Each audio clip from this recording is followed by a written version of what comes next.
Servicios informativos.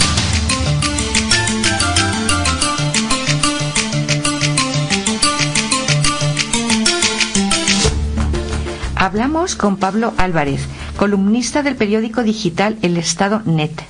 Buenos días, Pablo. Gracias por acompañarnos una vez más en Informativos de Radio Morata.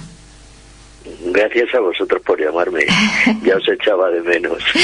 Pues sí, Pablo, porque las vacaciones llegaron a su fin. Ya se acabaron las vacaciones en Oropesa, haciendo kilómetros en bici, chapuzón en el mar, visitas culturales, pero sí que traes un buen recuerdo del Museo de Bellas Artes de Castellón. Pues sí, efectivamente, Araceli, además es un lugar que me gusta ir por lo menos una vez al mes cuando estoy allí en Oropesa, porque como tú conoces se va muy bien, los 20 kilómetros que nos separan hay un carril bici extraordinario, luego desde ahí 8 kilómetros hasta el centro del museo, porque está separado del Grao, como muchas ciudades mediterráneas, unos kilómetros el Grao de lo que es la ciudad. Es un museo precioso. Ato la bici en la columna que hay en el semáforo en la puerta y es un museo extraordinario. Un día voy a hacer un artículo del museo que está muy bien. Sí, porque hoy hablaremos precisamente uno de los últimos artículos que tú has publicado en el Estado.net, y es sobre la exposición de Joaquín Agrasó del Museo de Bellas Artes de Castellón. Es un pintor español. Yo lo que quiero que nos aclares, es un pintor español encuadrado en el género realista y costumbrista, que no lo digo. Así es que háblanos, Pablo, de esta interesante exposición. Pues sí, es una exposición muy interesante. Ya no está, antes estuvo en Valencia, en el Museo de Bellas Artes, y este pintor pues es poco conocido, no tuvo la suerte que sus compañeros, pero a principios de siglo pues la Enciclopedia Británica, por ejemplo, que es una referencia mundial, decía que los 4 pintores más interesantes del fin de siglo, del siglo XIX y principios del XX para España eran pues Sorolla, Zuloaga y Fortuny y Agrasó, que es el menos famoso de los 4 que nombra la Enciclopedia Británica. Como sé que sabes mucho de esto, Pablo, háblanos de Fortuny, que falleció a muy temprana edad. ¿Y qué similitud hay entre estos dos pintores españoles? Sorolla fue también amigo de Fortuny.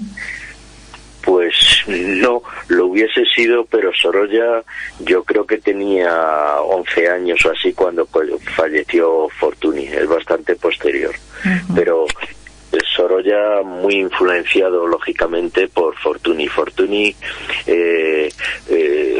fue un pintor extraordinario que si no hubiese muerto a los 36 años pues se anticipó a los impresionistas 20 años. Y de hecho les influyó porque era muy famoso cuando murió, posiblemente el pintor vivo más cotizado de la época, y es una pena. Con 36 años tuvo una úlcera de estómago, a lo mejor producido por su depresión, por su marchante, porque él era demasiado atrevido, demasiado rompedor para su época, y el marchante le exigía una pintura más del gusto tradicional, y eso le produjo una enorme depresión. Volvió a Italia, a Roma. Estaba precisamente con su amigo Agrasó, que volvió a Agrasó de España cuando murió Fortuny allí por una úlcera de estómago que en aquella época le produjo una hemorragia y los médicos no fueron capaces de salvarle la vida, ¿no? Pero una pena, sí. Pues sí, además era una época en la que se cuestionaban las ideas políticas del orden social, los derechos de los trabajadores, la liberación de la mujer y otras cosas más.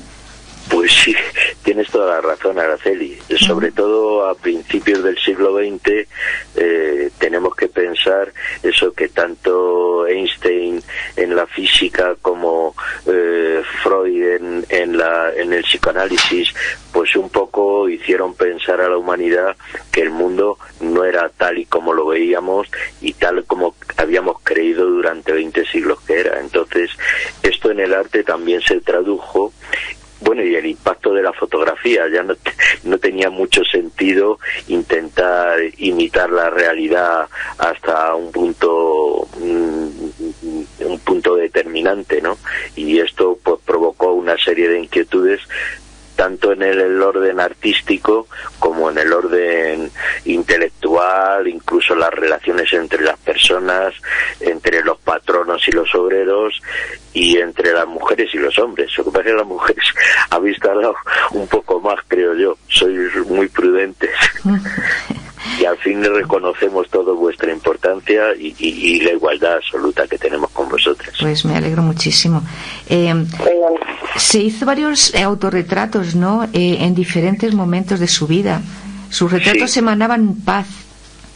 Muy interesante, y además siento que nuestros oyentes no puedan estar viendo el artículo. Les recomiendo que lo lean, porque inserté son 5 o 6, creo recordar, los autorretratos que él tiene desde que era muy joven, adolescente casi, hasta que ya es muy mayor, y todos... Fíjate, yo creo que emanan una seguridad en sí mismo tremenda, pero además una bondad, y si quieres como defecto, cierta altanería, como aquel que se considera un poco superior a los demás, y de hecho, claro, con los pinceles en las manos lo era, y un poco así, un poco altanero está el personaje, pero se le ve una buena persona y además muy, muy, muy seguro de sí mismo. Yo por lo menos es como lo entendía. Ya. Y háblanos de su vibrante paleta. Pues sí, porque este tipo de pintores, si hacen memoria, pues los pintores del barroco todos tienden a modificar un poco sus marrones, casi todo el cuadro está muy equilibrado. No tienen los pintores del barroco, incluso los más grandes, quitando Velázquez y Picasso o el Greco, los más atrevidos, pues son muy uniformes, no tienen unos cambios bruscos de color. Sin embargo, sobre todo a partir de Fortuny, y no olvidemos que eran muy amigos, Fortuny y Agrasot, pues ya emplean unos colores más cálidos que decimos bueno, yo pintor no soy, los que entienden un poco de pintura, como pueden ser rojos, naranjas, más vibrantes, amarillos, fuertes, ¿no? Y si ponen algún color frío de la gama de los azules, pues a lo mejor en lugar de difuminarlo, lo hacen también rotundo, y esto provoca, claro, que el cuadro te golpee mucho más, sea mucho más vibrante. Claro. Y esto es a lo que yo llamo una paleta vibrante, ¿no? Uh-huh. Tú no eres pintor, pero eres muy aficionado. ¿Cuántos cuadros puedes tener? Ya no sabrás, habrás perdido la cuenta, ¿no? Pues... Tuyos, pintados por ti, ojo. Yo pintado por mí, habré pintado unos 12, 14 cuadros como máximo, y todos muy malos, ¿sabes? Bueno. Precisamente mi amor eso por ya la no pintura. Lo creo. Mi amor por la pintura pues me hace ver que yo, que no tengo nada que aportar, y me falta además, no sé, un montón de cualidades que tienen los pintores, como paciencia, pero bueno, todos los veranos a lo mejor intento pintar un cuadro que me dura un par de veranos, y la verdad, bueno, yo estoy muy satisfecho. Es muy gratificante para mí haber conseguido terminar cada uno de ellos, pero reconozco que son bastante malos, la verdad. Bueno, pero es que ya te los enseñaré. Hombre, es que el próximo verano te los enseñaré. Pues sí, pero es que si te comparas con los pintores estos, pues a lo mejor dices, pero bueno, nada tiene que ver. Claro, pero siempre hay que aspirar a lo máximo, entonces. Pues claro que sí. Oye, y el retrato, ¿qué nos puedes decir del pintor español Antonio Muñoz de Graín? Muñoz de Graín. Pues este es un pintor muy interesante, también de la misma época que estos que estamos hablando. Y bueno, pues Muñoz de Graín tiene la particularidad que este hombre, creo recordar que era de Orihuela y su madre era francesa. Entonces este hombre triunfó en su tierra, en Valencia, salía de la Escuela de Bellas Artes, y ha pintado, pues mira, algo muy curioso.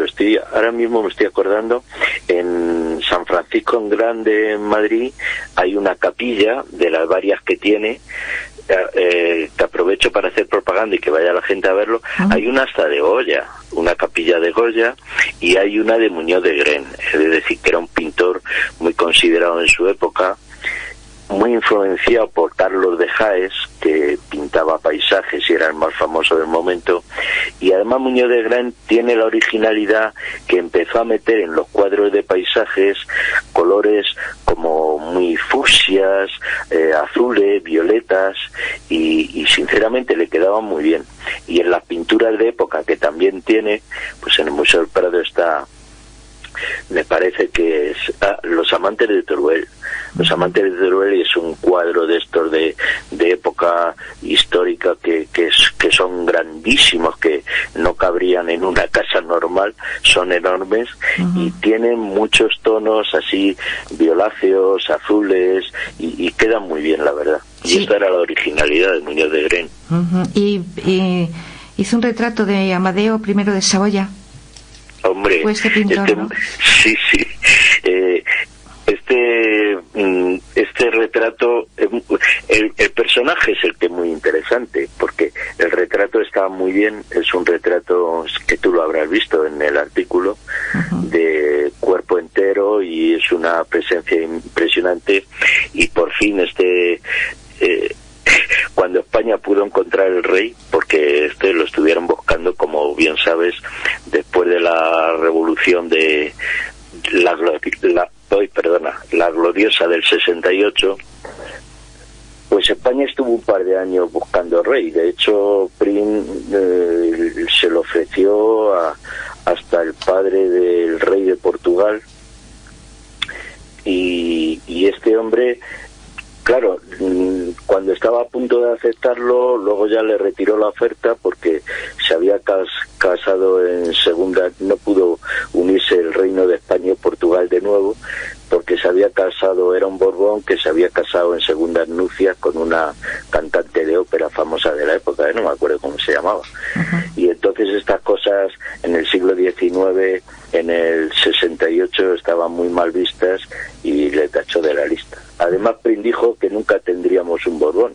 Yeah. Se equivocó, pero tenían antecedentes rijosos. Desde luego que interesante la vida de estos personajes, ¿verdad? De estos pintores. Sí. Después también tiene óleos sobre el lienzo del cardenal, leyendo, y también 2 acuarelas sobre el papel de los 3 mosqueteros, 2 huertanos bebiendo vino, la sultana favorita. Son un ejemplo de esta exposición. Estos son ya del Museo de Bellas Artes de Castellón, que tú has visitado, y que yo he leído en tu artículo, y que son algunos de los cuadros que se pueden ver de manera virtual. Entrando en tu artículo, todo esto se puede ver. Pues no lo sé, porque estos yo creo que deben de estar la mayoría en Valencia, en el Museo de Bellas Artes de Valencia, y son unos cuadros preciosos que a mí me encantan, pero a lo mejor es lo que le impidió a Grassot el ser tan reconocido hoy como puede ser Fortuny, por ejemplo, o Sorolla, que se quedó ya en estos cuadros que son bellísimos, encantadores, pero costumbristas valencianos. No dio ese valiente paso más de intentar ser un poco más rompedor, por decirlo de alguna manera, con los gustos estéticos de la época. Pero son unos cuadros muy bonitos, y animo a los oyentes, si pueden, que vayan a Valencia, que seguro que la mayoría, estoy convencido que están allí en el Museo de Bellas Artes de Valencia. Pues Pablo, para terminar, también visitaste la exposición de Puntax en Benicàssim, que estuvo hasta el día 26 de septiembre. Se trataba del diseño gráfico y del rock and roll. Esto sí que es curioso. Es un artista pop, ¿no? Castellonense. Pues siento corregirte, Araceli, pero no es un artista, es una artista. Es una mujer. Sí, es Es una chica joven, es que, miras, muy maja por lo que yo he visto en las fotos, pero no te puedo hablar del diseño gráfico y rock and roll porque no sé exactamente lo que habrá hecho en estos campos. Solo te puedo contar lo que yo vi en la exposición, que eran solo cuadros, y bueno, para que los oyentes se hagan una idea, es una estética totalmente pop, y yo soy un enamorado del arte pop, con ese colorido, esa fuerza que tiene, esa alegría, y además muy curiosos porque coge imágenes icónicas como puede ser Ingrid Bergman en Casablanca, fumando así como con el cigarrillo caído sobre el labio como lo tenía Humphrey Bogart, una serie de personajes, el oso Yogi, personajes de los dibujos animados, que quedan muy bien, muy colorido. Fue una exposición preciosa, a mí me encantó. Bueno, a mí es que me gusta mucho Benicàssim, ya lo sabes. Sí, sí. Y es la exposición, decimos que tengo que corregir, de Puntax, pero es una mujer. Sí, que es una mujer, por eso te lo he dicho en broma, No, pero corregirte a ti. No, pero claro, si es una mujer... Era una broma, pero sí, es una mujer, una chica joven, por lo que he visto en las fotos, sí. y debe ser muy interesante conocerla, sí. Bueno, pues muy bien. Pablo, que vamos a invitar a nuestros oyentes que visiten tu página, bueno, pues tu periódico, el digital estado.net, ¿no? elestado.net. Ahí verán tus artículos y de todo lo que entiendes de pintura, y nada más. Y si nos quieres decir algo más. Nada, un aficionado. Hombre, me hubiese gustado para otro día, te emplazo a que hablemos un poco de, ya que estamos cercanos a la fiesta de la Hispanidad, porque me parece una tremenda injusticia el mal cartel que estamos teniendo los españoles en América, acusándonos de 40.000 barbaridades referidas a la conquista, ¿no? Cuando es triste y deberían de ser menos ignorantes. Incluso el presidente de México, López Obrador, demuestran una ignorancia supina cuando hablan así de los españoles. Primero porque es muy difícil que tus antepasados o los míos hayan hecho alguna barbaridad en América, pero es que es fácil que los antepasados de ellos sí que estuviesen allí y las hubiesen cometido. Eso para empezar. Es malo escupir al cielo porque te puede caer. Entonces, además ignoran que en España hicimos las leyes de Burgos nada menos que en 1512, y también la primera vez en la historia de la humanidad que alguien se planteó el tema de los derechos humanos. El dominico Bartolomé de las Casas provocó que ante la corona que se dictaran en 1542 nada menos unas leyes que suprimiesen de una vez por todas la esclavitud de los indígenas, las nuevas encomiendas y bueno, sobre la esclavitud se legisló cuidar la conservación y gobierno y buen trato de los indios, que no hubiera causa ni motivo alguno para hacer esclavos. Atención, ni por guerra, ni por rebeldía, ni por rescate, ni de otra manera alguna, y que los esclavos existentes fueran puestos en libertad, si no se mostraba el pleno derecho jurídico a mantenerlos en ese estado. Ya, pues esto es un pequeño avance que hemos hecho de este próximo artículo que tú has escrito. Ha sido el último, quizás, que sí que lo hablaremos más detenidamente, porque me parece interesante. Porque es indignante. A mí realmente me indigna porque, oye, luego los avatares de la historia pues llevaron a que este tipo de leyes un poco se suavizasen, pero yo creo que es digno de encomio el reconocer que España pues legisló sobre los derechos de los indios. Y no solo se quedó en papel mojado, porque allí, claro, cada uno tan lejos de la corona y efectivamente no cumpliría mucho las leyes, pero al que pillaban se la cargaba, porque el mismo Cristóbal Colón, que era en aquellos momentos el personaje más importante de España, le metieron en la cárcel, porque le pillaron con 1.600 esclavos que había intentado traficar con ellos.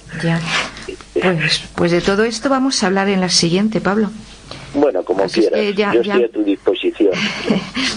ya me documentaré, que esto me parece más complicado. Ya me documentaré yo de todo esto y lo hablaremos. Así es que a partir de hoy ya hablaremos desde Madrid. En la próxima veremos qué toca. ¿Qué tal tus vacaciones? Muy bien. Bueno, yo viajo muy a menudo para allá. Pero muy bien. Pues disfrútalas, Araceli. Bueno, pues gracias de nuevo, Pablo Álvarez. Hasta cuando quieras. A tu disposición, Araceli. Siempre que me llames, aquí me tienes. Gracias, un abrazo.